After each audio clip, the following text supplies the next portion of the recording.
आज हम बात करेंगे कालीबंगा सभ्यता की। कालीबंगा जो सभ्यता है उससे एग्जाम में जटिल क्वेश्चन आते हैं, हमेशा कोई ना कोई जटिल क्वेश्चन उसके अंदर आता रहता है। कालीबंगा थर्ड ग्रेड में हो, सेकंड ग्रेड में हो, फर्स्ट ग्रेड में तो स्पष्ट सिलेबस में लिखा हुआ है। आरएस हो या अन्य कोई एग्जाम हो, कालीबंगा सभ्यता से क्वेश्चन बनता है और बड़ा जटिल क्वेश्चन बनता है। हर बार एग्जाम में एक नया क्वेश्चन बनता है और हम वही पुरानी परिपाटी से पढ़ रहे हैं, टाइम पास कर रहे हैं। आज आपको मैं कालीबंगा की विस्तृत जानकारियां दे देता हूं, अच्छी और ऑथेंटिक बुकों वाली। एक भी क्वेश्चन बाहर नहीं आएगा और 100% सिलेक्शन होगा आपका। निश्चित रहे, बस मेरे साथ तैयारी करते रहें। हर बार अपन हर कोर्स की नई किताब, नई गाइड खरीद लेते हैं, कोई जरूरत नहीं है। एक बार पढ़ो और नौकरी लग जाओ, क्यों 4-4, 5-5, 7-7 साल खराब कर रहे हैं अपन। चलो देख लो, आज मैं आपको अच्छी तरह से समझा देता हूं, इसके बाद में आपको कालीबंगा देखने की जरूरत नहीं है, पूरा विस्तार से समझना। कालीबंगा कालीबंगा जो सभ्यता है यह विकसित हुई थी सरस्वती नदी के किनारे। हिमालय से एक नदी निकलती थी, उस नदी का नाम था सरस्वती नदी। हिमालय से एक नदी निकलती थी, उस नदी का नाम हुआ करता था सरस्वती नदी। क्या नाम था इसका? सरस्वती नदी। ये सरस्वती नदी निकलती थी। इसकी एक सहायक नदी हुआ करती थी जिसका नाम है धृस्वती नदी। ये इसकी सहायक नदी हुआ करती थी। इसी पर एक सभ्यता विकसित हुई जिसका नाम था कालीबंगा। आपसे पूछे कि कालीबंगा जो सभ्यता है कौन सी नदी पर विकसित हुई, तो सही बात है, सरस्वती नदी हुआ करती थी। उस नदी पर कालीबंगा के लोग रहते थे, उसके किनारे रहते थे। लेकिन एग्जाम में ऐसे अभी आ जाए, सत्य असत्य में आ जाए कि कालीबंगा जो सभ्यता है वो सरस्वती और धृस्वती नदी घाटियों के मध्य स्थित थी। सही है, ठीक है। सरस्वती और उसकी सहायक नदी कौन सी है? धृस्वती नदी। इनके बीच में ये कालीबंगा सभ्यता थी। सरस्वती नदी वर्तमान में विलुप्त हो चुकी है। वर्तमान में इसका खोज का कार्य किया जा रहा है। वर्तमान में विलुप्त हो चुकी है, इसका खोज का कार्य किया जा रहा है कि ये आखिर कहां बहती थी। खोज का कार्य क्यों कर रहे हैं? ताकि पश्चिमी राजस्थान में जल की समस्या खत्म हो जाए, अगर हमें नदी का मार्ग पता चल जाए। और कई जगह पर ऐसा हुआ भी है कि कुएं खोदे गए। जैसलमेर में एक कुआं है जिसका नाम है चांदन नलकूप। नलकूप खोदा गया जैसलमेर के अंदर और इसके अंदर बहुत सारा पानी मिल गया। चांदन नलकूप को कहा जाता है थार का घड़ा, क्योंकि थार में इतना पानी मिल गया इसलिए इसे थार का घड़ा कहा जाता है। ऐसे ही आजकल बहुत सारे कुएं जैसलमेर और इस क्षेत्र में मिल रहे हैं जिनमें बहुत ज्यादा पानी है, कुओं में खूब पानी पड़ा है। तो वो पानी आया कहां से? वो विलुप्त सरस्वती नदी है।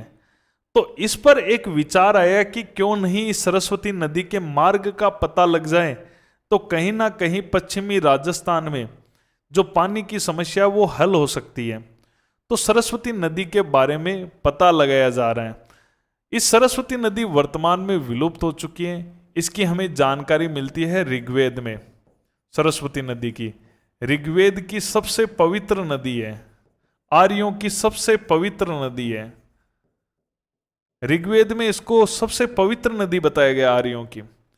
ऋग्वेद में इसे देवी तम में, नदी तम में कहा गया। तो सबसे पवित्र नदी थी यह सरस्वती नदी।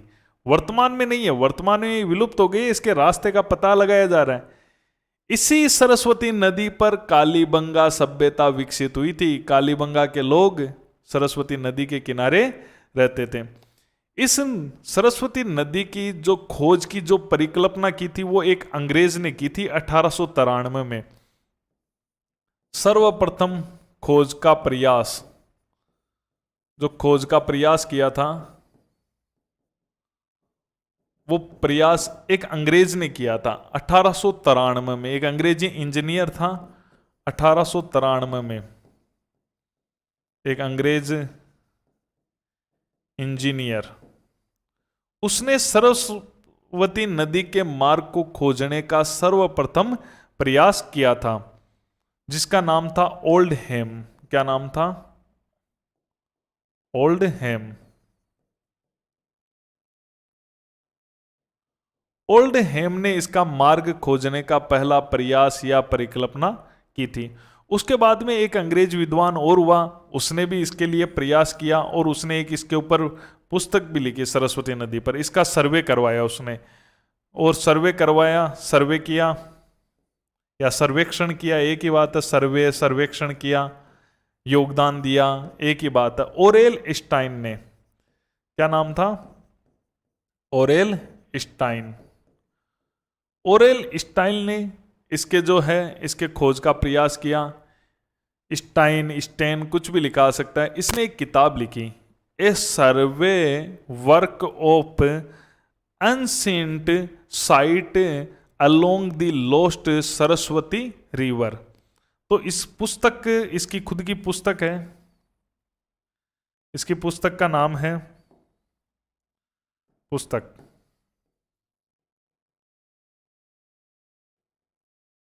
The survey. वो ओरेल स्टेन का है, ओरेल स्टेन।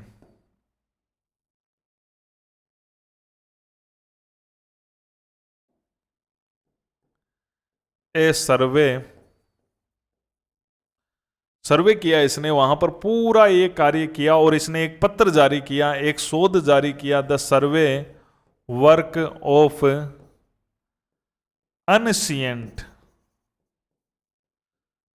अनसियंट का मतलब है अनदेखी, नहीं देखी हुई। अनसीन साइट्स, ऐसा स्थान, साइट्स ऐसी लोकेशन जो लोगों को जानकारी नहीं है। अलोंग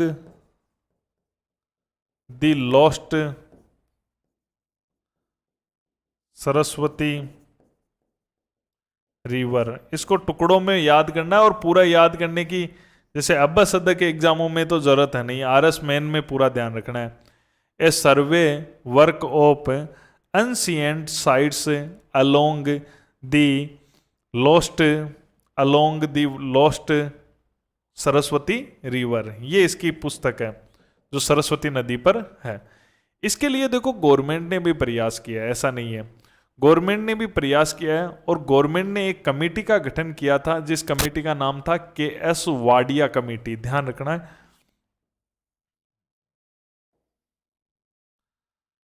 जो संसद द्वारा जो गठित हुई थी, संसद द्वारा गठित समिति,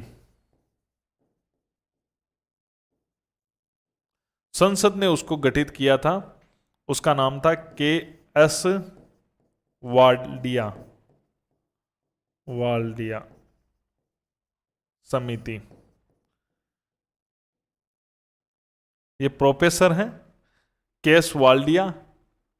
बेंगलुरु के अंदर एक जवाहरलाल नेहरू नाम से एक एडवांस साइंस का रिसर्च सेंटर है, उस रिसर्च सेंटर के अंदर ये प्रोफेसर हैं। इनको संसद द्वारा ये कमेटी का गठन किया गया था, इसके लिए सरस्वती के मार्ग का पता लगाने के लिए। तो यह गठित समिति है जो सरस्वती के मार्ग से रिलेटेड है, सरस्वती नदी मार्ग से संबंधित। तो इस प्रकार ये प्रयास आपको थोड़ा सा ध्यान में रखना है। ये थी सरस्वती नदी। और भी कई संस्थाएं इसके प्रयास में हैं, जैसे काजरी संस्था, आपको पता है जोधपुर में। एक ONGC है जो यहाँ नेचुरल गैस के लिए, प्राकृतिक गैस के लिए काम कर रही है अपने जैसलमेर बाड़मेर में, वो भी इसके खोज के लिए प्रयासरत है सरस्वती नदी के रास्ते के लिए। तो हिमालय से एक नदी निकलती थी जिसका नाम था सरस्वती नदी। निकलती थी मतलब वर्तमान में विलुप्त हो चुकी है। तो सरस्वती नदी, और सरस्वती नदी की सहायक नदी थी जिसका नाम था धृस्वती नदी, और सरस्वती नदी पर कालीबंगा सभ्यता विकसित हुई थी। इसी पर जब खोदा गया तो एक चांदन नलकूप खोदा गया जैसलमेर में, जिसमें खूब पानी निकला। अब एक कुआं नहीं है, ये शुरुआती कुआं है, इसके बाद तो बहुत सारे कुएं खोद लिए गए हैं। यहाँ पर जो खूब पानी निकला है, इसका मतलब है वो सरस्वती नदी का पानी है। उपनाम है थार का घड़ा। सरस्वती नदी की बात करें तो सरस्वती नदी पर कालीबंगा सभ्यता विकसित हुई, या इसकी सहायक नदी धरस्वती भी नाम आ सकता है, दोनों के बीच में यानी घाटियों में विकसित हुई, ऐसा भी लिखा आ सकता है। वर्तमान में सरस्वती नदी विलुप्त हो गई है। ऋग्वेद में सबसे पवित्र नदी बताया गया है। सर्वप्रथम खोज का अगर प्रयास करें तो 1893 में एक अंग्रेज था जिसका नाम था ओल्डहेम, उसने ये प्रयास किया था। इसका सर्वेक्षण ओरेल स्टाइन नाम के एक विद्वान ने करवाया था, और उसने एक पुस्तक भी लिखा जिसका नाम था a survey work of ancient site along the lost Saraswati river. पूछी जाती है किताब किसकी लिखी हुई है। संसद द्वारा भी इसके लिए एक कमेटी गठित हुई जिसका नाम है KS वाल्डिया कमेटी। ठीक है, सरस्वती नदी के मार्ग से रिलेटेड है। ये तो है इसकी रूपरेखा कि कालीबंगा सभ्यता सरस्वती नदी के किनारे विकसित हुई थी, लेकिन आज हमें जो मिला है कालीबंगा वो खंडर है, वो पुरातत्व स्थल है। जब विकसित हुई तब कालीबंगा जो थी वो सरस्वती नदी के किनारे थी, अब वो विलुप्त हो चुकी है। अब वहां पर कुछ भाग में सरस्वती के कुछ रास्ते में एक नदी बहती है, घग्गर नदी। उस घग्गर नदी पर आज हमें ये कालीबंगा के खंडर मिले हैं। तो पूरी अपन बात करते हैं कालीबंगा के बारे में। तो देखो आगे, कालीबंगा। आज जो कालीबंगा है वो कालीबंगा आज जो हमें मिली है वो कौन सी नदी पर है? आज घग्गर नदी पर है। जो पुरातत्व स्थल मिला है वो घग्गर नदी पर है। तो अपन देखते हैं इसको। तो आज ये घग्गर नदी के ऊपर है।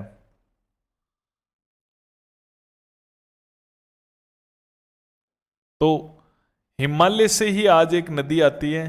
हिमालय की पर्वतमाला है शिवालिक। शिवालिक पर्वतमाला से आती है, और शिवालिक पर्वतमाला पर ही एक पहाड़ी है जिसका नाम है कालका। कालका पहाड़ी, हिमाचल प्रदेश। तो देखो हिमालय भी अलग अलग पर्वतमालाएं हैं। इंडियन ज्योग्राफी में पढ़ा भी होगा कि हिमालय की अलग अलग पर्वतमालाएं हैं। हिमालय की सबसे ऊपर है वृद्ध हिमालय। वैसे तो ट्रांस भी माना जाता है, लेकिन आपको डीप अध्ययन की अभी यहाँ जरूरत नहीं है। वृद्ध हिमालय के बाद मध्य हिमालय, फिर शिवालिक हिमालय। तो शिवालिक जो हिमालय होता है, हिमालय के 3 पार्ट बनाए गए हैं। शिवालिक में एक पहाड़ी है जिसका नाम है कालका, हिमाचल प्रदेश। वहां से एक नदी निकलती है आज के समय, उसका नाम है घग्गर नदी। क्या नाम है? घग्गर नदी।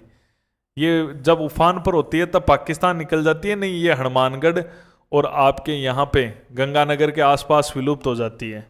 लेकिन जब पानी ज़्यादा होता है तब ये पाकिस्तान निकल जाती है, और पाकिस्तान में इसे हकरा नाम से जाना जाता है। तो पाकिस्तान में ये जब उफान पर होती है अपना जल पाकिस्तान ले जाती है। पाकिस्तान में एक शहर है जिसका नाम है फोर्ट अब्बास। पाकिस्तान, और पाकिस्तान में इसे जाना जाता है हकरा नाम से। पाकिस्तान में इसे हकरा कहा जाता है। हकरा नाम से पाकिस्तान में इसे जाना जाता है, और इसी पर हमें मिला है कालीबंगा। कौन सा मिला है? कालीबंगा मिला है। इस नदी का नाम है घग्गर नदी। तो घग्गर नदी जो है, घग्गर नदी ये जाती है पाकिस्तान में, फोर्ट अब्बास तक चली जाती है जब बारिश ज़्यादा होती है तब, नहीं तो गंगानगर हनुमानगढ़ के आसपास ही विलुप्त हो जाती है। इसी पर आज हमें मिला है कालीबंगा।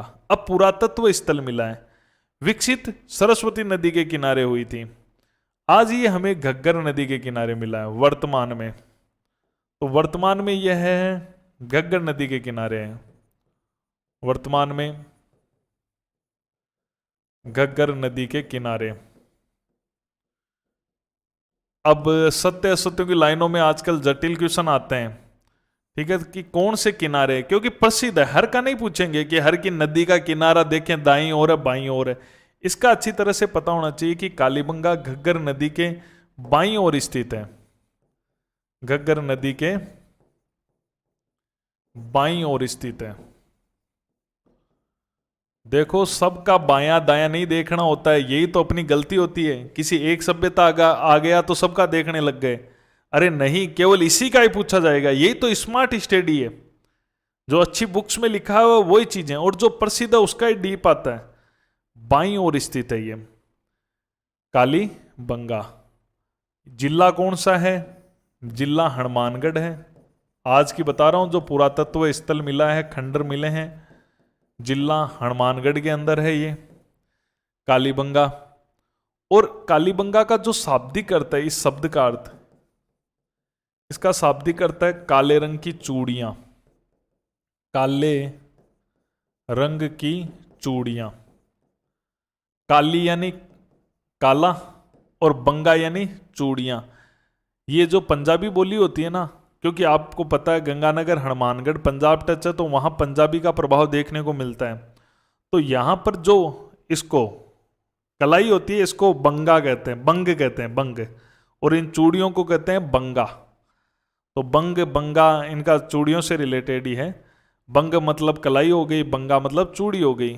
तो काली बंगा का मतलब हुआ काले रंग की चूड़ियां, ये इसका अर्थ हुआ। इसकी खोज की बात करें कालीबंगा की, तो खोज 1951-52 अमलानंद घोष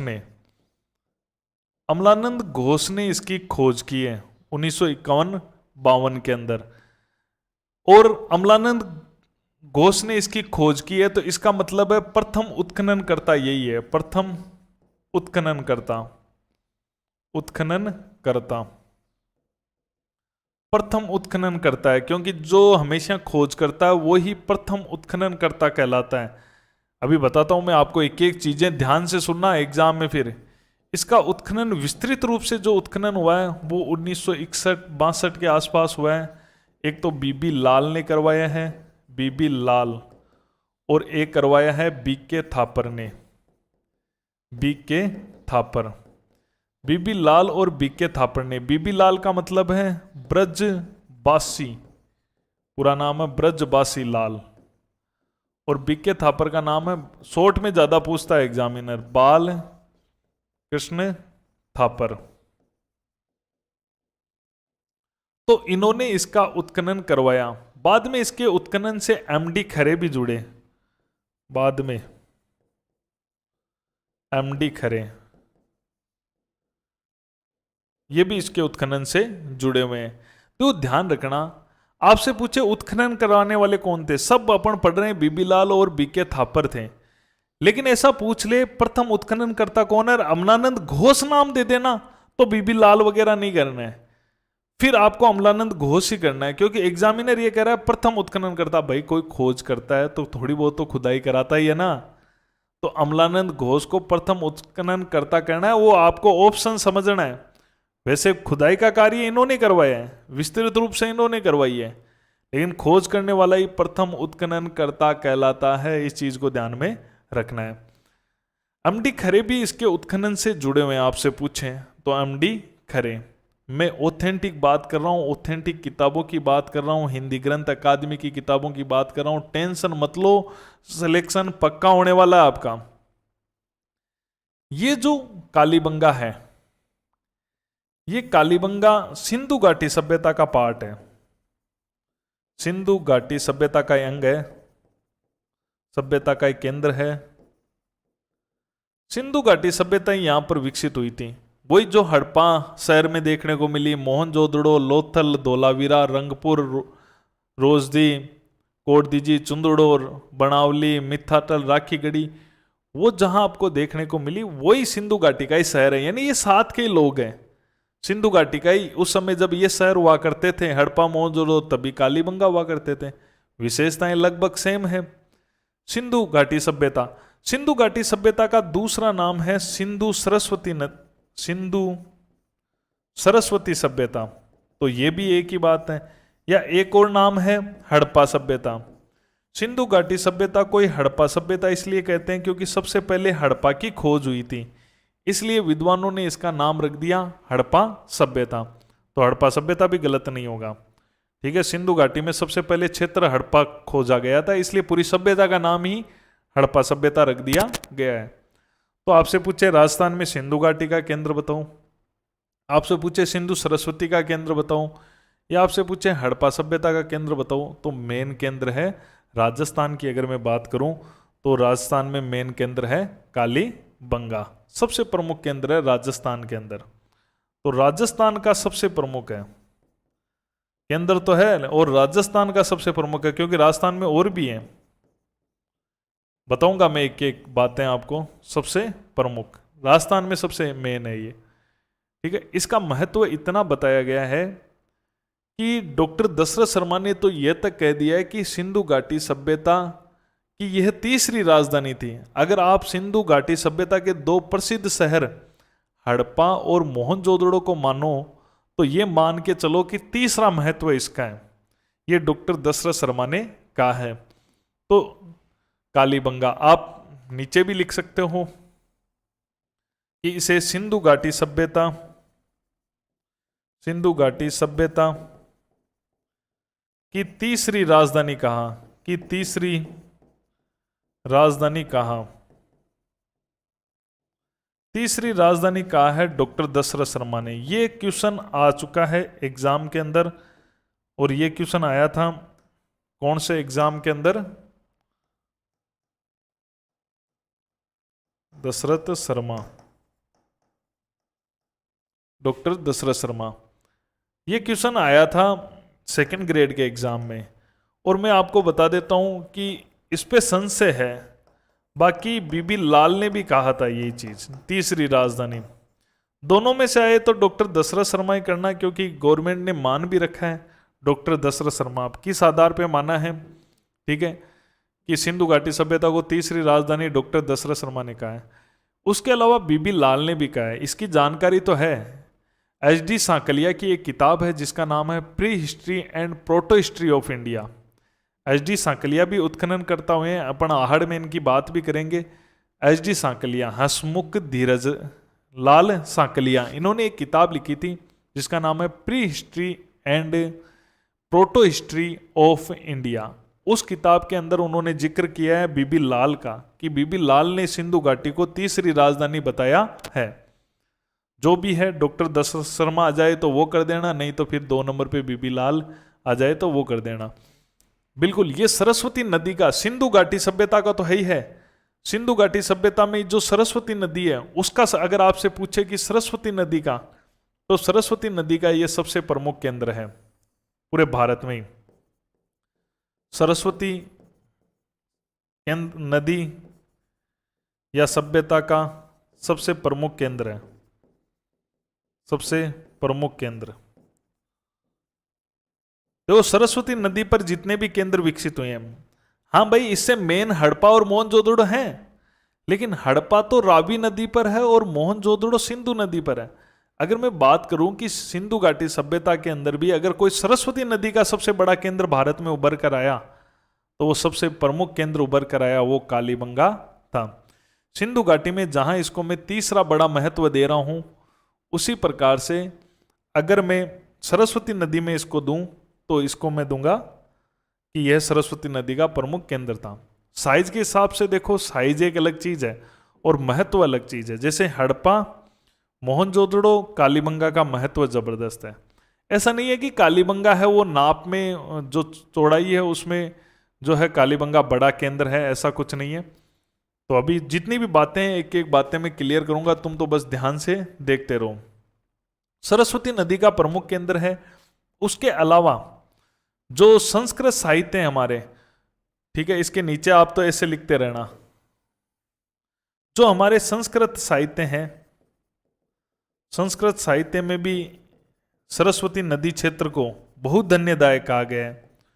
तो यही था सरस्वती नदी पर सबसे मेन, सरस्वती नदी क्षेत्र को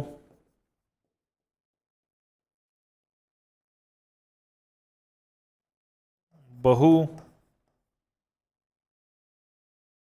धन्यदायक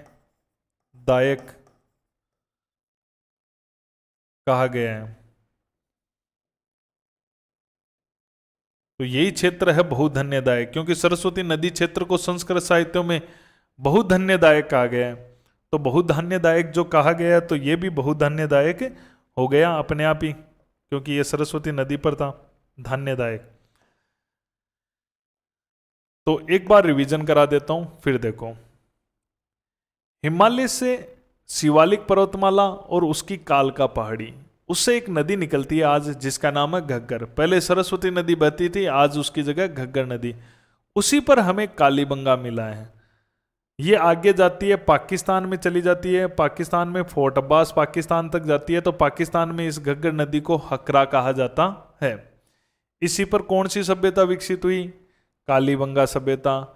वर्तमान में घग्गर नदी के किनारे है कालीबंगा। घग्गर नदी के कौन सी ओर स्थित है? बाईं ओर स्थित है। जिला हनुमानगढ़। शाब्दिक अर्थ काले रंग की चूड़ियाँ। खोज 1951-52 में अमलानंद घोष और बीबी लाल, यही प्रथम उत्खननकर्ता कहलाता है। उत्खनन 1961-62 में बीबी लाल और बीके थापर ने करवाया है और बाद में एमडी खरे ने करवाया। सिंधु घाटी सभ्यता का केंद्र राजस्थान में सबसे मेन केंद्र है सिंधु घाटी सभ्यता का। सिंधु घाटी सभ्यता को सिंधु सरस्वती कहा जाता है और इसे कहा जाता है हड़प्पा सभ्यता कहा जाता है। इसके महत्व को इतना बताया गया है कि ये राजस्थान का सबसे बड़ा इसका एक केंद्र हो गया और इसे सिंधु घाटी सभ्यता की तीसरी बड़ी राजधानी कहा गया है। कहा किसने? डॉक्टर दशरथ शर्मा ने और बीबी लाल ने। इतना महत्व इसका बताया कि ये सिंधु घाटी की तीसरी राजधानी है। सरस्वती नदी पर तो सबसे मेन केंद्र यही है, पूरे भारत में सबसे प्रमुख केंद्र है। और संस्कृत साहित्यों में जो इस सरस्वती नदी का क्षेत्र, इसे बहुत धान्यदायक भी कहा गया है। तो ये बातें हो गई। आगे देखो, बाकी आपके पास में वीडियो रहेंगे, इनको 2-3 बार आप रिवीजन कर सकते हो। ऐसी जानकारी और इतनी सटीक जानकारियां मैं दे रहा हूं, बस ये अच्छी तरह से समझ लेना। आज पूरा निचोड़ पढ़ा दूंगा, न कोई किताब, न कोई गाइड, न कोई यूट्यूब, न कोई सर, न कोई कहानियां, न कुछ और, केवल सिलेक्शन। ऐसी पढ़ाई पढ़ाऊंगा आपको, क्योंकि आप पढ़ते आए हो। आप कालीबंगा तो तैयारी कर रहा है, कोई 4 साल से कर रहा है, कोई 5 साल से कर रहा है, कोई 6 साल से कर रहा है। तैयारी तो आप कंटिन्यू कर ही रहे हो ना। चलो तो शुरुआत करते हैं। पर ऐसी चीजें और ऐसे एग्जाम में आने वाले तथ्य आपको कहीं नहीं मिलेंगे जो कि ऑथेंटिक किताबों से हैं, पूरे के पूरे सरकारी किताबों के आंकड़े हैं पूरे, कोई चैलेंज भी नहीं कर सकता। तो अब अपन शुरुआत करते हैं इसकी कालीबंगा की। तो कालीबंगा की जो खोज हुई वो आजादी के बाद में खोजा गया दूसरा सिंधु घाटी का क्षेत्र था और राजस्थान का पहला था। तो ये तथ्य ध्यान रखना है। स्वतंत्रता के बाद खोजा गया सिंधु घाटी सभ्यता का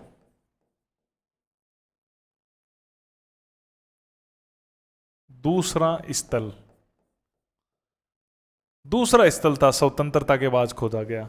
क्योंकि इससे पहले, नोट लगा के बता ही देता हूं, इससे पहले जो खोजा गया था स्वतंत्रता के बाद दूसरा स्थल है। तो आजादी के बाद में पहला स्थल था रोपड़, जो कि है पंजाब में।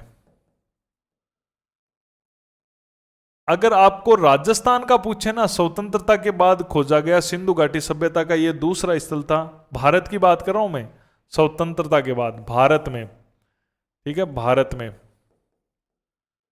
और अगर मैं राजस्थान की बात करूं ना, राजस्थान में स्वतंत्रता के बाद खोजा गया सिंधु घाटी सभ्यता का, या ऐसे भी सिंधु घाटी सभ्यता, या सिंपल भी कहते हैं सभ्यता का प्रथम स्थल है। राजस्थान में ये पहला स्थल है। क्योंकि इसकी खोज कब हो गई है? आजादी के बाद ही हुई है ना। 1950 में तो हमारा देश, 1947 में तो आजाद हुआ था और 1951-52 में इसकी खोज हो गई थी। तो आजादी के बाद खोजा गया ये राजस्थान का पहला स्थल है, ठीक है। और भारत का ये दूसरा स्थल है, क्योंकि पहला रोपड़ था। ये तथ्य आपको ध्यान रखना है। एक तथ्य आपको ध्यान रखना है कि जो ये सिंधु घाटी के क्षेत्र हैं भारत में जो सिंधु घाटी के क्षेत्र है, सिंधु घाटी सभ्यता को क्या कहा जाता है? हड़प्पा सभ्यता। सिंधु घाटी सभ्यता या सिंधु क्षेत्र, सैंधव सभ्यता एक ही बात है। सभ्यता कहूं, सैंधव सभ्यता कहूं, एक ही है। ये हड़प्पा सभ्यता कहूं, एक ही है। तो सिंधु घाटी सभ्यता को ही हड़प्पा सभ्यता कहा जाता है, क्योंकि सबसे पहले हड़प्पा की खोज हुई। तो भारत में जो इससे बड़े जो क्षेत्र हैं सिंधु घाटी सभ्यता के, अगर मैं उनको देखूं सभ्यता के बड़े स्थल, तो भारत में बात करूं तो भारत में सबसे बड़ा है राखीगढ़ी, नंबर 1 पे आता है राखीगढ़ी। भारत में सबसे बड़ा है राखीगढ़ी, राखीगढ़ी जो कि आता है हरियाणा में। और राखीगढ़ी के बाद में 2 नंबर पे है धोलावीरा भारत में, और 3 नंबर पे है, क्योंकि जो हड़प्पा मोहनजोदड़ो वो तो पाकिस्तान में चले गए, 3 नंबर पे है कालीबंगा।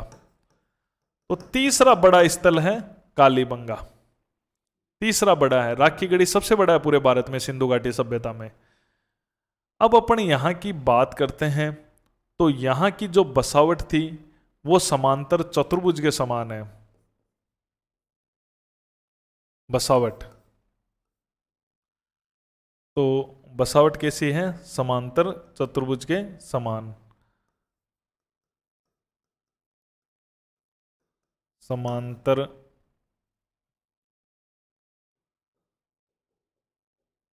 चतुर्भुजाकार बसावट है इसकी, ठीक है, इस प्रकार की इसकी बसावट है।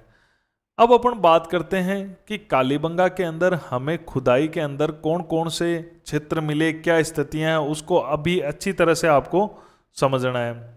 तो कालीबंगा की अगर अपन बात करें तो कालीबंगा के अंदर हमें 2 टीले मिले हैं। कितने टीले मिले? 2 टीले मिले। एक को कहते हैं पश्चिमी टीला, एक को कहते हैं पूर्वी टीला। देखो पूरी नगर की स्थिति बताता हूं मैं आपको, नगर किस प्रकार का था कालीबंगा में। तो नगर जो था वो समांतर चतुर्भुजाकार नगर था, ठीक है। तो नगर इस प्रकार का ये था।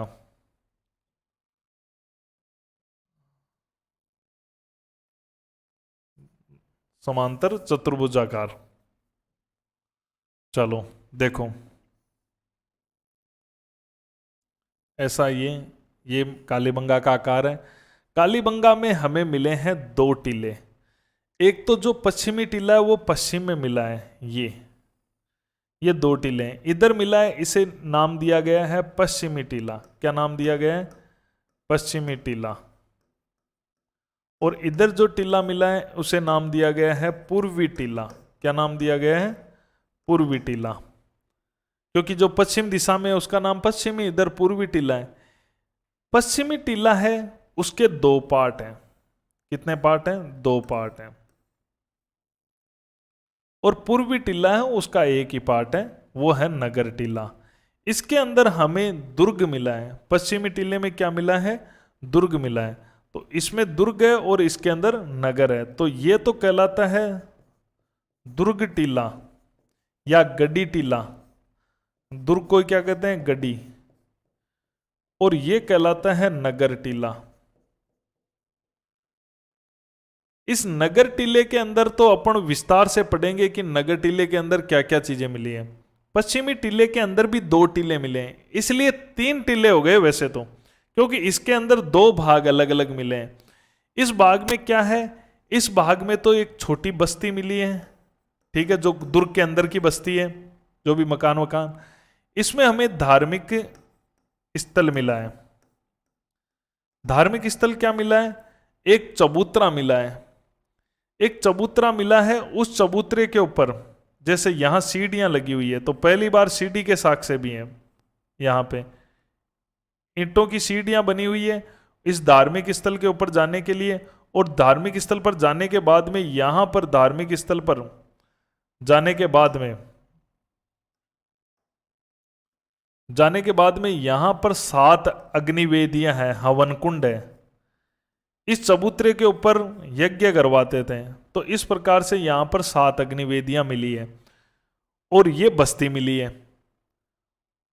इस प्रकार से ये तो पूरा दुर्ग वाला टीला है, तो दुर्ग वाले टीले में ही अग्निवेदियां मिली है। ध्यान रखना, इस पश्चिमी टीले में मिली है, धार्मिक स्थल मिला है, चबूतरे के ऊपर सीढ़ियां चढ़ के जाओ, ऊपर यज्ञ वज्ञ के यज्ञ वेदियां हवन कुंड मिले हैं यहां पर, और यह है बस्ती। तो ये थोड़ा सा आपको इनको अच्छी तरह से देख लेना है, एक बार समझ लो कि यहाँ पर दो टीले मिले हैं, पश्चिमी टीला और पूर्वी टीला।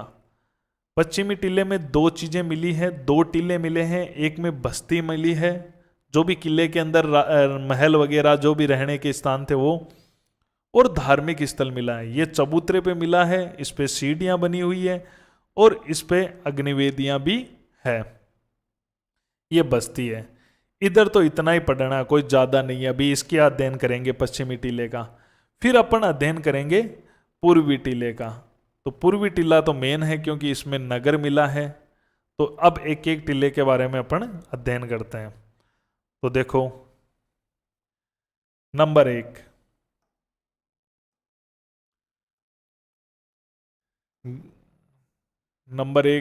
गड्डी टीला। गड्डी टीला, गड्डी टीला मतलब दुर्ग वाला टीला, गड्डी टीला। गड्डी टीले में अपन को कितने भाग मिले हैं? 2 भाग मिले हैं। इसके अंदर 2 भाग हैं, या मैं कहूं तो 2 टीले हैं इसके अंदर भी। इसके अंदर भी 2 टीले हैं, तो टोटल 3 टीले हो जाते हैं। इसके अंदर जो 2 टीले हैं उसके अंदर अगर अपन देखें तो ये गड्डी टीला, इसको दुर्ग टीला भी कह दो, ठीक है। तो 2 टीले इसके अंदर मिले हैं। पहली चीज, इसके अंदर दुर्ग स्थित है। 2 टीले मिले हैं, दुर्ग स्थित है। कलरों वाला कॉम्बिनेशन अभ्यास से ही बैठेगा। 2 टीले स्थित, ठीक है, 2 भाग कह सकते हो। उसके अलावा इसके अंदर दुर्ग स्थित है, और दुर्ग भी दोहरी प्राचीर से, दोहरी प्राचीर यानी 2 प्राचीर बनी हुई है।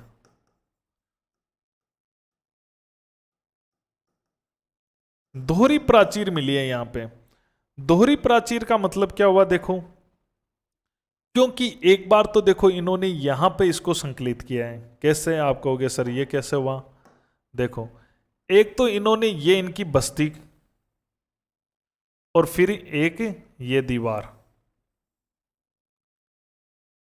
तो 2 हो गई ना। एक तो पूरा किले के दीवार, एक बस्ती के दीवार। तो इस प्रकार से इस बस्ती की रक्षा हो गई 2 दीवारों से, इसलिए इसे कहते हैं दोहरी प्राचीर। पहले बस्ती की, और बस्ती के बाद में इस पूरे दुर्ग की। ये पूरा दुर्ग है, दुर्ग के अंदर ही धार्मिक स्थल है, ये महल वगैरह है दुर्ग के अंदर, ये धार्मिक स्थल है। तो बस्ती की भी सुरक्षा है, इधर इसकी भी है। तो इसे कहते हैं दोहरी प्राचीर, और कहीं नहीं मिली है, दोहरी प्राचीर से घिरा हुआ है ये। उसके अलावा देखते हैं अपन 2 टीले मिले हैं यहां पर। 2 टीलों के अंदर क्या क्या चीज है उसको देख लो। तो सबसे पहले इसके अंदर अपन बात करते हैं, इसका जो प्रथम टीला है उसकी। प्रथम टीला,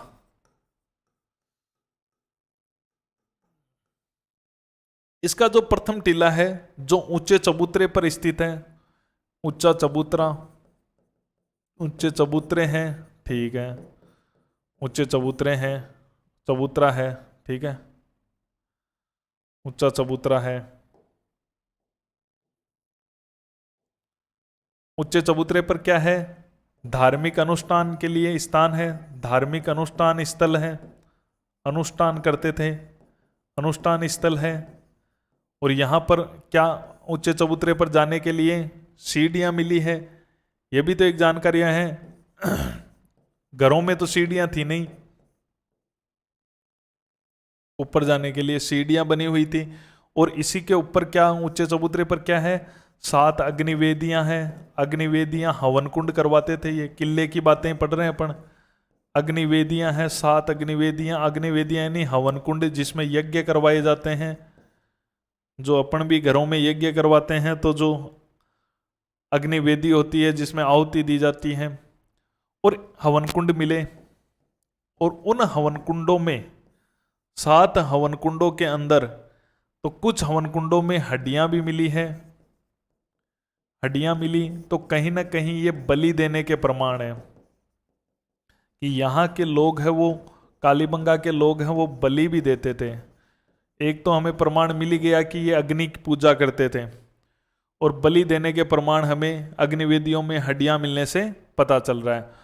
अब गड्डी में अगर अपन दूसरे टीले की बात करें, द्वितीय टीला जो किले के अंदर ही मिल रहा है, गड्डी टीले के अंदर ही, दुर्ग वाले टीले में ही, दुर्ग के सीन है, 2 टीले हैं दुर्ग में, ठीक है। और ये दूसरा टीला है, इसके अंदर हमें बस्ती मिली है, बस्ती मिली है, ठीक है। और इस बस्ती के जो दुर्ग के प्राचीर का निर्माण किया गया है, कच्ची ईंटों से निर्मित प्राचीर है, जो इसके बाउंड्री बनाई गई है वो किसकी बनाई हुई है, कच्ची ईंटों की बनाई हुई है, दुर्ग की प्राचीर है जो। उसके अलावा इस बस्ती में पक्की ईंटों की नालियां भी मिली है, पक्की ईंटों से नालियां मिली, पक्की ईंटों की यहां पर नालियां भी मिली है। दुर्ग के 2 दरवाजे हैं यहां पर, बस्ती में जो अंदर, बस्ती के अंदर जाने के लिए जो दुर्ग है, दुर्ग में 2 द्वार हैं, 2 द्वार हैं। एक तो जो था उत्तरी द्वार, एक था दक्षिणी द्वार। दक्षिणी तो नष्ट सा हो गया है, उत्तर व दक्षिण द्वार। इस प्रकार के ये था आपके ये, ठीक है। एक टीले में तो धार्मिक स्थल है, अग्निवेदियां हैं, सीढ़ियां हैं, एक बस्ती है जिसके कच्ची ईंटों की दीवार है, नालियां इसमें ही देखने को मिलती है। तो आगे बताऊंगा, जो भी क्वेश्चन बनेंगे उनको आप तो केवल देखते रहो, बहुत सारी बातें यहां पर सीखने को है। अब अपन चलते हैं, देखो गड्डी टीले को ऊंचा टीला भी कहीं कहीं लिखा हुआ मिलता है। गड्डी टीले को क्या लिखा हुआ मिलता है, ऊंचा टीला, क्योंकि भाई ऊंचा ही है ना, किला है, ऊंचा टीला। तो ऊंचला टीला, ऊंचा टीला भी कह सकते हैं, ऐसी कोई बात नहीं। दूसरा अपन बात करते हैं नगर टीला। नगर दूसरे टीले में था, और नगर टीले को कहते हैं निचला टीला।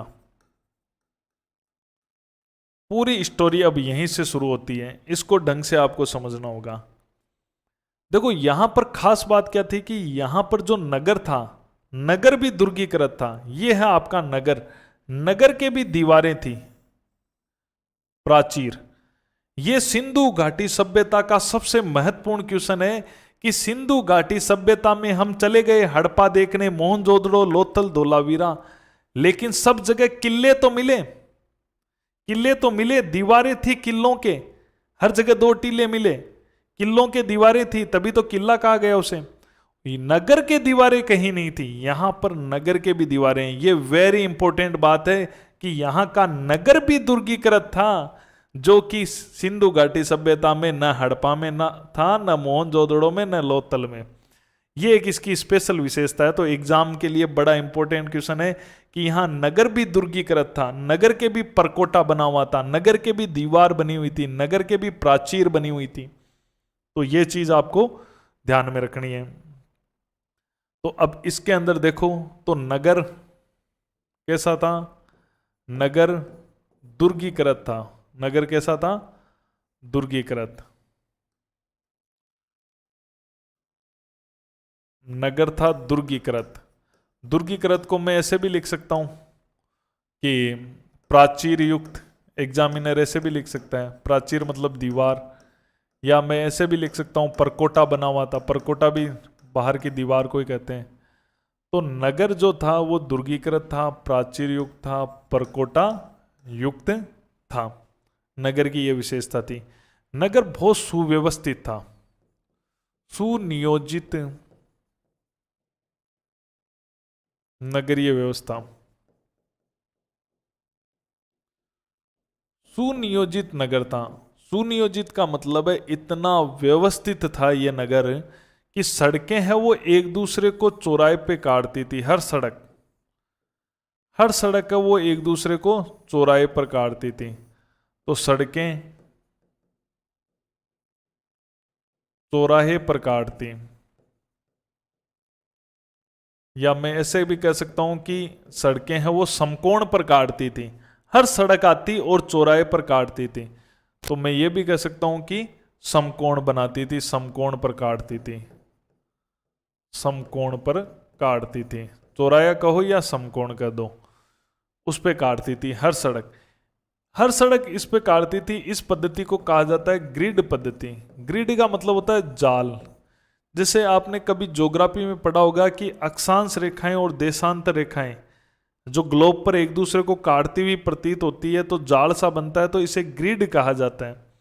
तो ये ग्रिड पद्धति है, हिंदी में मैं कहूं तो यह जाल पद्धति है। इसे ही ऑक्सफोर्ड पद्धति कहा जाता है, ऑक्सफोर्ड पद्धति। जो ऐसा काटना ऑक्सफोर्ड कहलाता है। और इसे ही चेस बोर्ड पद्धति कहा जाता है, चेस बोर्ड पद्धति। चेस मतलब होता है शतरंज। आपने शतरंज का बोर्ड देखा है ना, जिसपे पास से रखे होते हैं शतरंज के, तो वो भी इसी प्रकार के होते हैं, तो इसे चेस बोर्ड पद्धति भी कहा जाता है। अब यहाँ का पूरी नगरीय व्यवस्था को एक एक बातों को आप समझना, क्योंकि आजकल एग्जाम में क्वेश्चन कैसे आते हैं सत्य असत्य का। जब आपको उसकी जानकारी होगी कि ये चीज यहां थी कि नहीं थी, तभी बता सकते हो। हमेशा बड़ी सभ्यताएं हैं उनसे ऐसे ही क्वेश्चन आते हैं। तो देखो यहां का सिस्टम क्या था, बहुत ही प्यारा सिस्टम था। सिस्टम ऐसा था कि जो मुख्य सड़क है, जो मुख्य सड़क है, मुख्य सड़क की आधी होगी कॉलोनी की सड़क, और कॉलोनी की आधी होगी गली की सड़क। क्या प्यारा सिस्टम था, देखो सोच ही नहीं सकते अपन क्या सिस्टम बना रखा था कि जो मुख्य सड़क होगी, ये जैसे कि मुख्य सड़क है और ये कॉलोनियों में जा रही है, काटेगी सब चौराहे पे ही, ये कॉलोनियों में जा रही है, और ये गली की है, ये गलियों में जा रही है। तो क्या सिस्टम बना रखा था इन्होंने, हर सड़क चौराहे पे काट रही है। ये मुख्य सड़क है ना, इसकी आधी होगी कॉलोनी की सड़क। मुख्य सड़क की, मुख्य सड़क का माप होता था 7.2 मीटर। कितना होता था, 7.2 मीटर। और ये जो कॉलोनियों में जाने वाली सड़कें होती थी, इनका माप होता था इसका आधा, 3.6 मीटर। और जो ये गलियों में जाती थी, इनका इनका ही आधा होता था, 1.8 मीटर। इस प्रकार की व्यवस्थाएं थी। 7.2 मीटर अनुपात 3.6 मीटर अनुपात 1.8 मीटर। यानी कि इस सड़क चार, अगर मैं सरलीकरण करूं तो 4:2:1, कि ये सड़क इसकी आधी कॉलोनी की सड़क, इसकी आधी गली की सड़क होगी। ऐसा सिस्टम था। और मकान का सिस्टम कैसा था, मकान का ये नियम था कि मकान जो बनाए जाएंगे, जैसे यहां मकान बनाए जाएंगे, तो उनके दरवाजे हमेशा गली की सड़क पर ही खुलेंगे। ऐसे नहीं कि अपनी मर्जी से कहीं पर भी दरवाजे खोल दिए। क्या व्यवस्था थी इनकी, कितने गजब के इनके मकान हुआ करते थे। तो देखो अब इनके घरों की बात करते हैं। तो घर की बात करें अपन, तो देखो घर कैसे थे, मकान कैसे थे। पूछते हैं, आजकल बहुत ही गजब गजब के क्वेश्चन आने लग गए हैं। दरवाजे गली की सड़क में खुलते हैं।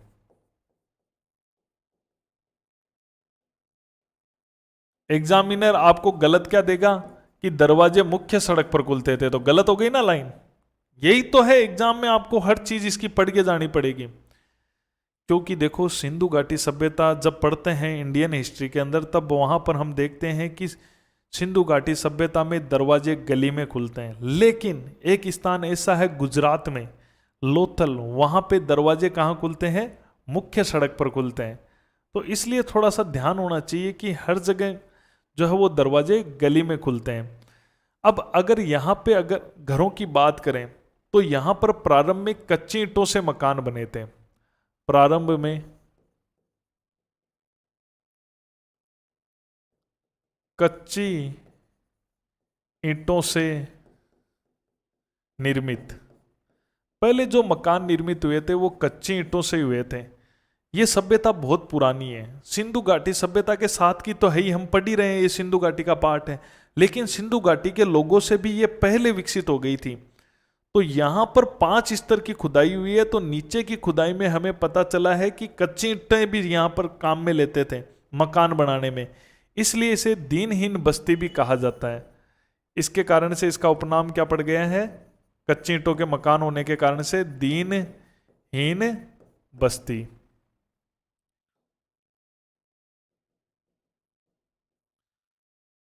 ये बाद में यहां पर पक्की ईंटों का प्रयोग होने लग गया, बाद में मकानों में, बाद में पक्की ईंटों से निर्मित होने लग गए, बाद में पक्की ईंटों के बनाने लग गए। घरों में देखो क्या व्यवस्थाएं थी, शौचालय घरों में होता था, ठीक है, कुएं होते थे, कुछ घरों में कुएं भी मिले हैं, रसोई घर भी थी, रसोई घर, कुएं तो पक्की ईंटों के ही बनते थे, मकान भी पक्की ईंटों के ही बनने लग गए थे, कुएं मकान पक्की ईंटों के हो गए तो सब पक्की ईंटों से ही थे, कुएं भी पक्की ईंटों से निर्मित थे, ठीक है। तो रसोई घर, ये शौचालय, ये तो मकान का हिस्सा है, पक्की ईंटों के मकान बनने लगे क्योंकि पूरी सिंधु घाटी में पक्की ईंटों के बने, तो इनके भी पक्की के। तो आप कहोगे सर ये कच्ची ईंटों वाले कहां से हैं?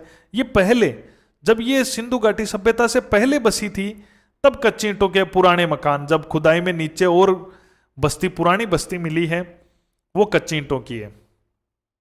बाद में तो सब सिंधु घाटी वाले पक्की ईंटों का प्रयोग कर रहे हैं, ये भी कर रहे हैं, ठीक है।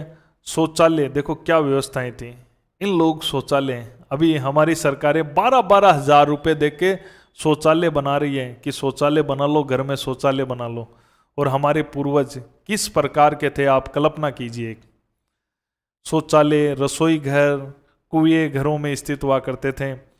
अब घरों की बात करें तो घरों के अंदर अगर अपन छतों को देखें, घरों की छत कैसी थी, तो घरों की छत के बारे में देखो थोड़ा सा, तो छत के बारे में मैं थोड़ा सा वर्णन कराऊंगा आपको, छतें कैसी थी, मकान में ही चल रहे हैं सब छतें, घर की छतों का क्या सीन था। छतें जो थी वो समतल हुआ करती थी, कैसी हुआ करती थी, समतल,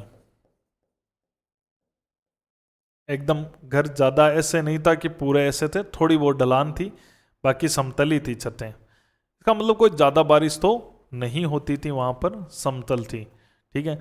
अब मकान में जो छत होती थी उसको ठहराने के लिए लकड़ी की बल्लियों का प्रयोग करते थे, ये छत को ठहराने के लिए, ठहराने के लिए लकड़ी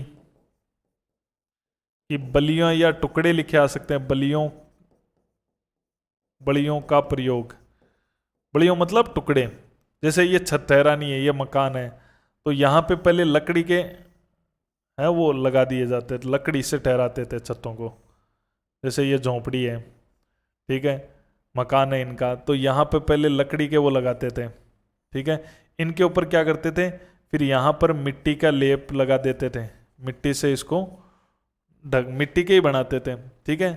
तो मिट्टी का लेप करके छत तैयार कर लेते थे, तो मिट्टी का लेप करके, मिट्टी का लेप करके छत तैयार।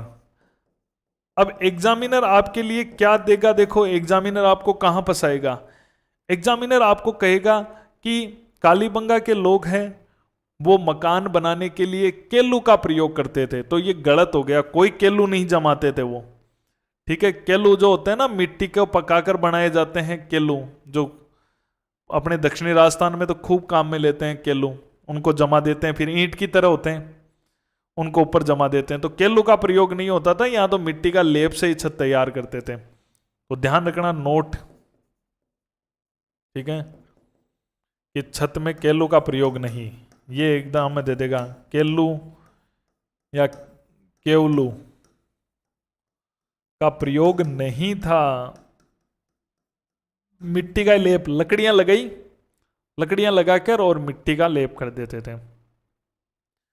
अब देखो एक विशेषता छत की ओर देखो, कि छत से नीचे पानी लाने के लिए, नीचे पानी, सिंगल मंजिली होते थे मकान, क्योंकि मिट्टी की छत है तो सिंगल मंजिली होंगे, छत से नीचे पानी लाने के लिए लकड़ी की नालियों का प्रयोग, लकड़ी की नालियों का प्रयोग, विश्व में एकमात्र, विश्व में एकमात्र है ये,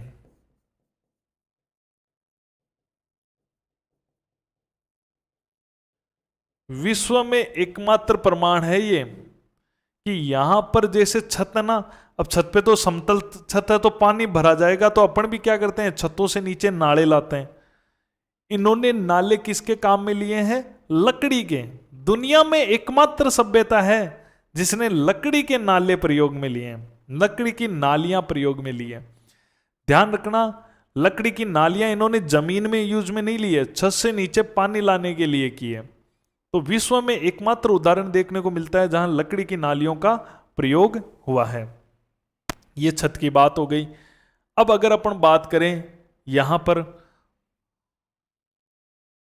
नालियों की, घरों की, तो घरों के जो नालियां होती थी वो कैसी थी, छत ने बात कर ली, नालियां देखो, नालियों की बात करें तो नालियां हैं वो पक्की ईंटों से निर्मित थी, लेकिन सरकार नहीं बनाती थी। जो मुख्य नालियां होती थी घरों के बाहर वाली मुख्य नालियां, वो पक्की ईंटों की होती थी, ईंटों से निर्मित। यानी जो मकान बनाता था, मकान मालिक ही खुद ही अपनी सड़क बना लेता था, वो नाली बना लेता था। देखो क्या है, ये मकान बनाया तो नीचे नाली चाहिए, तो नाली क्या करता था, हम भी जैसे मकान बनाते हैं तो खुद की नालियां बना लेते हैं, उसी प्रकार से पक्की ईंटों की नालियां, लेकिन हमारे सरकार भी बनाती है।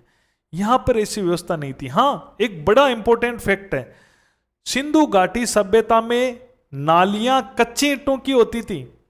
अरे पूरी सिंधु घाटी सभ्यता में नालियां कैसी होती थी, कच्ची ईंटों की होती थी। ये अपवाद है, इसलिए एग्जाम में पूछा जाएगा कि सिंधु घाटी का ऐसा कौन सा क्षेत्र था जहां नालियां पक्की ईंटों की थी। यहां, क्योंकि यहां सरकार नहीं बनाती थी, खुद ने। भाई पूरे सिंधु घाटी में मकान पक्की ईंटों के हैं, तो इनके भी पक्की ईंटों के हैं। तो मकान पक्की ईंटों के हैं, तो नालियां जब काम चल रहा है तो पक्की ईंटों की बना ली। लेकिन सिंधु घाटी में क्या थी, नालियां सरकार बनाती थी, बहुत शानदार नालियां बनाती थी, बहुत गजब की व्यवस्थाएं थी। जैसे हड़प्पा मोहनजोदड़ो में चले जाओ, क्या सरकार ने नालियां बनाई है, कच्ची ईंटों की, कच्ची ईंटों के ऊपर से कवर होती थी, सब कुछ व्यवस्थाएं थी। यहां पर नहीं है ऐसा, ठीक है। नालियां तो यहां पर खुद ही बनाई है। तो आपसे ऐसा पूछे ना, तो एक बात ध्यान रखना, बहुत इंपॉर्टेंट तथ्य आपके लिए है, नोट है, कि यहां पर जो सार्वजनिक जल निकासी है उसका अभाव था। सार्वजनिक यानी सरकारी, सार्वजनिक अगर सरकारी होती हड़प्पा मोहनजोदड़ो की तरह तो कच्ची ईंटों की होती। फिर सार्वजनिक जल निकासी, सार्वजनिक जल निकासी, या मैं कह सकता हूं स्पष्ट जल निकासी, स्पष्ट रूप से कोई जल निकासी मतलब नालियां, जल निकासी मतलब नालियां, नालियों का अभाव था।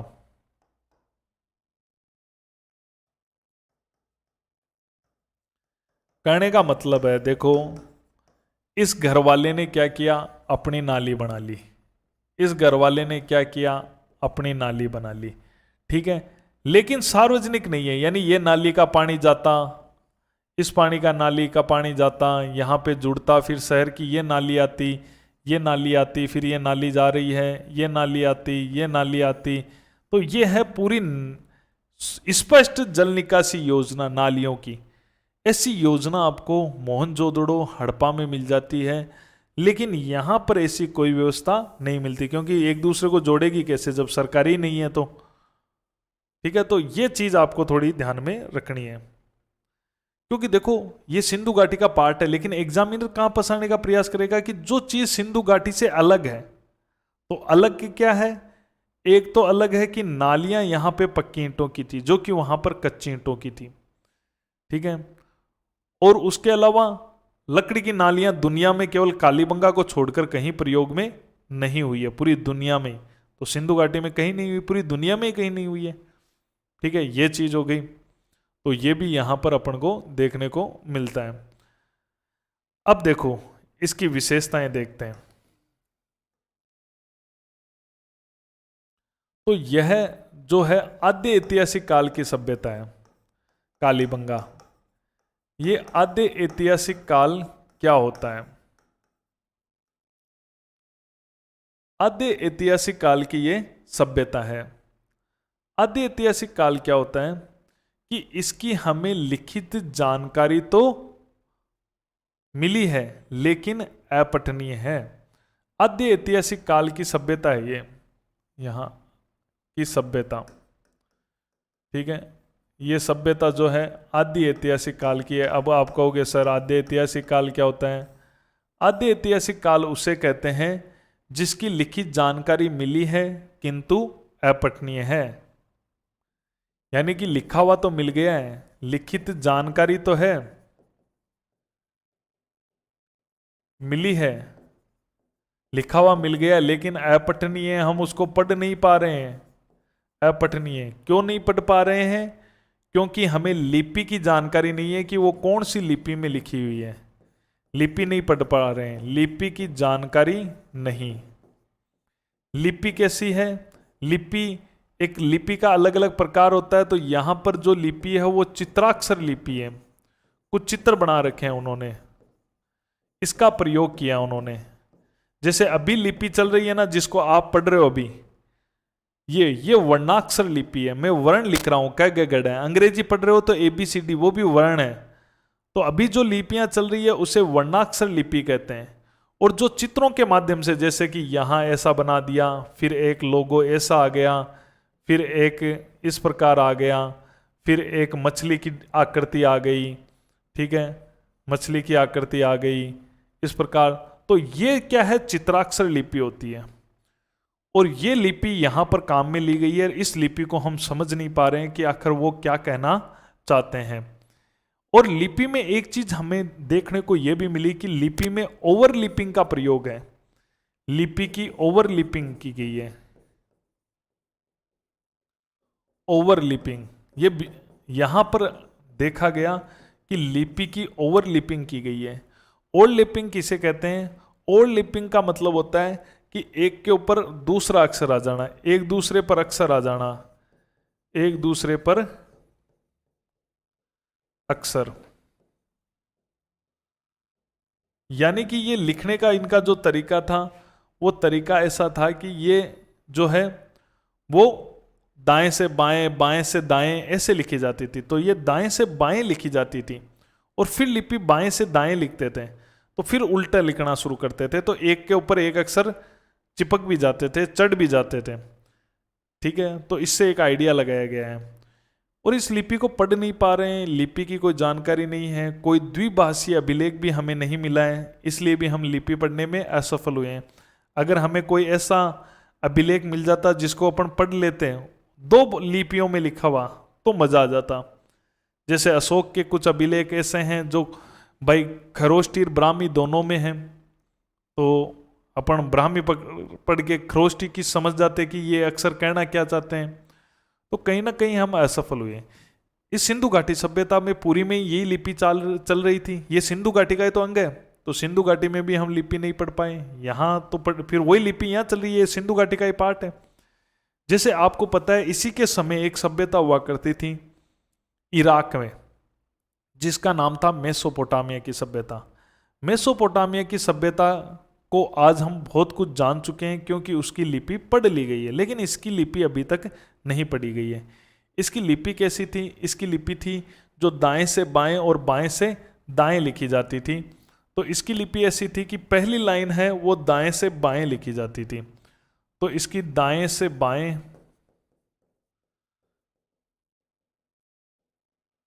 और बाएं से दाएं लिखी जाती थी। ये लिपि इस टाइप की थी। तो ये ध्यान रखना है, दाएं से बाएं, मेन चीज ये है। ये लिपि कैसी थी कि दाएं से बाएं लिखी जाती थी, लिखी जाती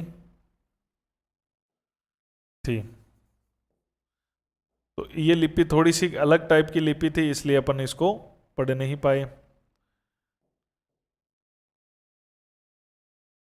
इस लिपि की आकृति कहीं ना कहीं देखो सर्प से मिलती है, सांप से। पहले दाएं से बाएं, बाएं से दाएं, तो इसको नाम दिया गया है सर्पाकार लिपि। और ऐसी लिपि पूरी सिंधु घाटी सभ्यता में चली, इसलिए इसे नाम दिया गया है सैंधव लिपि। और सिंधु घाटी सभ्यता का एक दूसरा नाम है हड़प्पा सभ्यता, तो इसे हड़प्पा लिपि भी कह सकते हो। ठीक है, और इसे कहा जाता है भाव चित्रात्मक लिपि। अपने भावों को वो चित्रों के माध्यम से लिखते थे, इसलिए इसे भाव चित्रात्मक, कि उन्होंने पता नहीं क्या इन चित्रों में अपने भावों को लिखने का प्रयास किया होगा, इसलिए इसे कहा जाता है, इसे कहा जाता है बुस्टोफिदन, बुस्टोफिदन लिपि। दाएं से बाएं और बाएं से दाएं लिखी जाती थी, इसी वर्ड को कहा जाता है बुस्टोफिदन। और ये नाम दिया था बीबी लाल ने, क्योंकि इसको बीबी लाल ने खोजा था, जो उत्खनन करवा रहा था ना यहाँ का, बीबी लाल ने। तो बीबी लाल ने यहाँ पर जो सिंधु घाटी की लिपि चल रही थी, जो सिंधु घाटी हड़प्पा मोहनजोदड़ो में मिली, वही लिपि यहाँ पे प्राप्त की, क्योंकि साथ के शहर हैं तो एक जैसे ही चलेंगे। तो आपसे पूछें कि राजस्थान में सिंधु घाटी या सिंधु लिपि या हड़प्पा लिपि की अवशेष कहाँ मिले हैं, तो कालीबंगा में मिलेंगे, क्योंकि सिंधु घाटी का मेन केंद्र यही है। और किसने खोजे थे? बीबी लाल ने खोजे थे। आखिर ये जो लिपि आखिर हमें मिली कहाँ से, बीबी लाल को कहाँ से मिली, किन चीजों पर लिखी हुई थी ये जो लिपि की जानकारी है वो ज्यादातर जानकारियां मोहरों से मिली है। लिपि की जानकारी, आखिर ये लिपि मिली कहाँ से, तो लिपि की जानकारी मिली है मोहरों से। मोहर क्या होती है? देखो, ये लोग ज्यादातर व्यापार करते थे, तो इसके लिए ये मोहर रखते थे। मोहर की जगह मोहर शब्द ज्यादा यूज में ले लो तो भी सही है, मोहर, ठीक है, मोहर रखते थे ये। मोहर कैसी होती थी? ये होती थी चौकोर या वर्गाकार या कुछ आयताकार भी मिली है, आयताकार एक ही बात है, यानी चौकोर टाइप की होती थी मोहर। इस टाइप की मोहर होती थी ये चौकोर, ठीक है।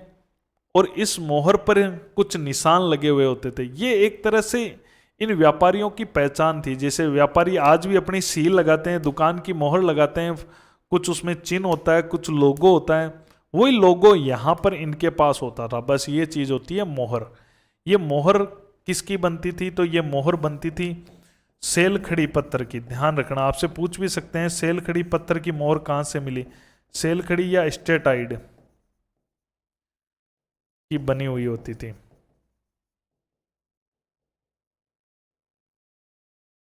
तो यहां से ये मोहरें प्राप्त हुई है, सेल खड़ी पत्थर या स्टेटाइड की बनी हुई होती थी। चौकोर मोहरें हैं इन लोगों की, सिंधु घाटी की चौकोर ही है, ये सिंधु घाटी के तो लोग हैं, तो इनकी ये लिपि मिली है।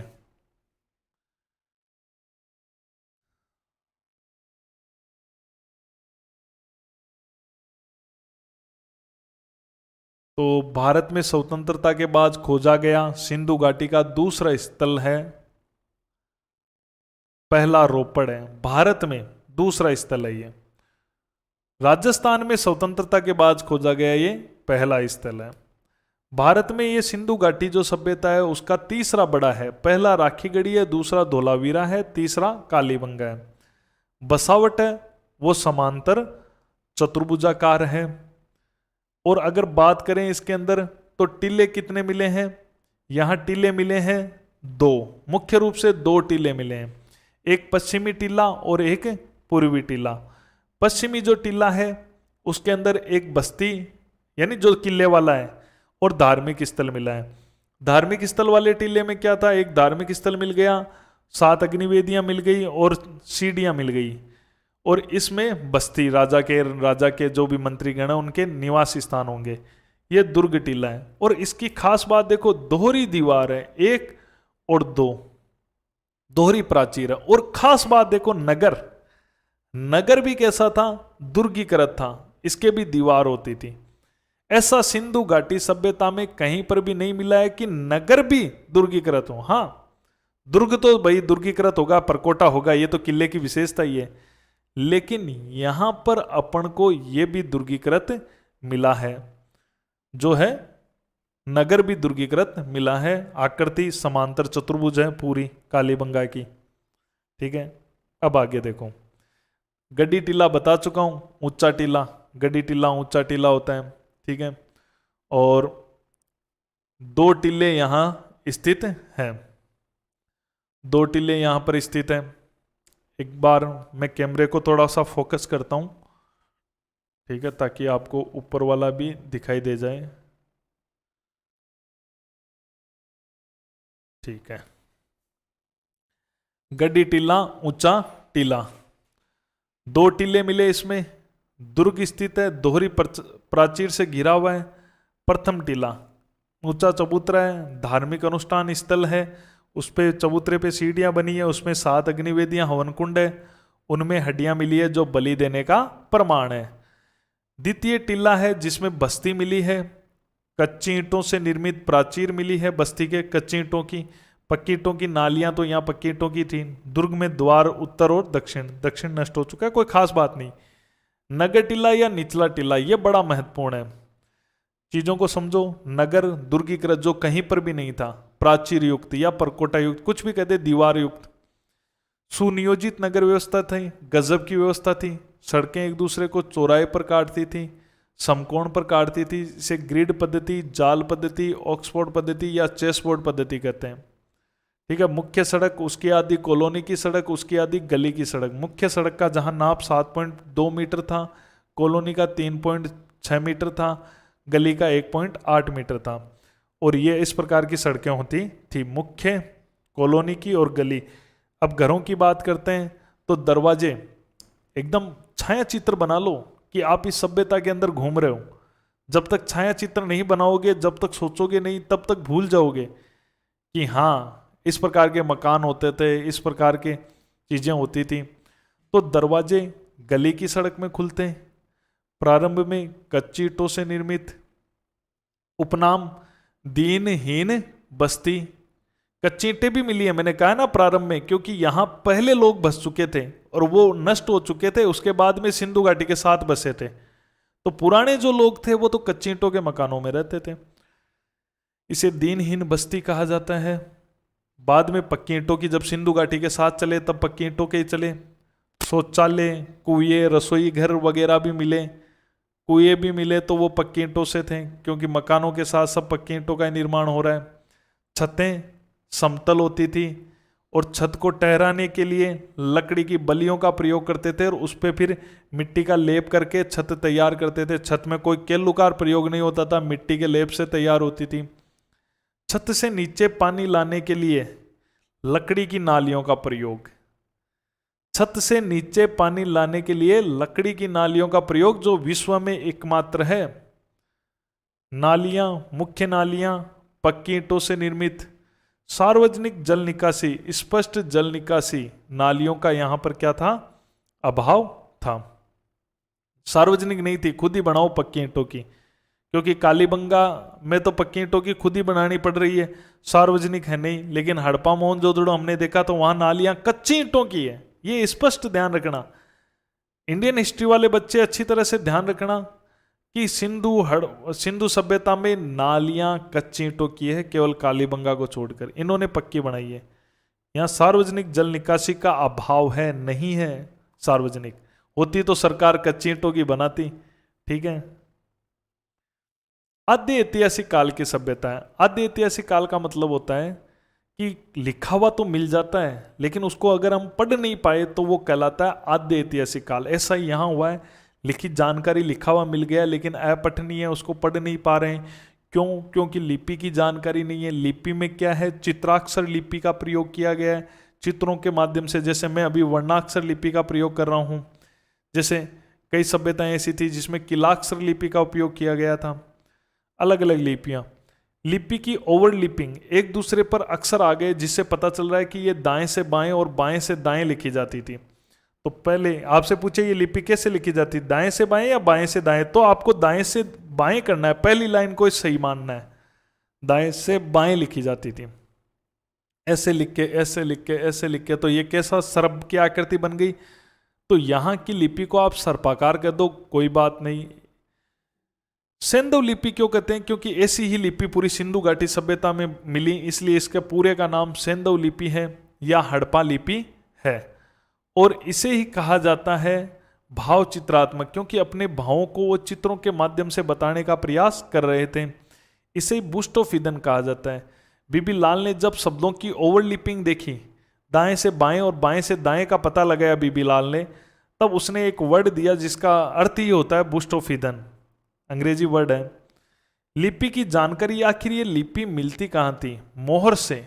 मोहर क्या होती थी मैंने बता दी, चौकोर व्यापारियों की एक पहचान सील होती थी। अलग अलग व्यापारी अपनी अलग अलग मोहर रखते थे। उसी मोहर को कहते थे। चौकोर होती थी, ठीक है, निशानदेह करने के लिए मोहर, जैसे आज भी दुकानें ऑफिस वाले अपनी मोहर रखते हैं, वही चीज थी। सेल खड़ी पत्थर की थी, तो उस मोहर पे जो निशान, जो लिपि लिखी जाती थी, उससे पता चल गया, वहां से ये लिपि मिली है। कुछ मर्दबांडों से भी मिली है, लेकिन ज्यादातर मोहरों से मिली है।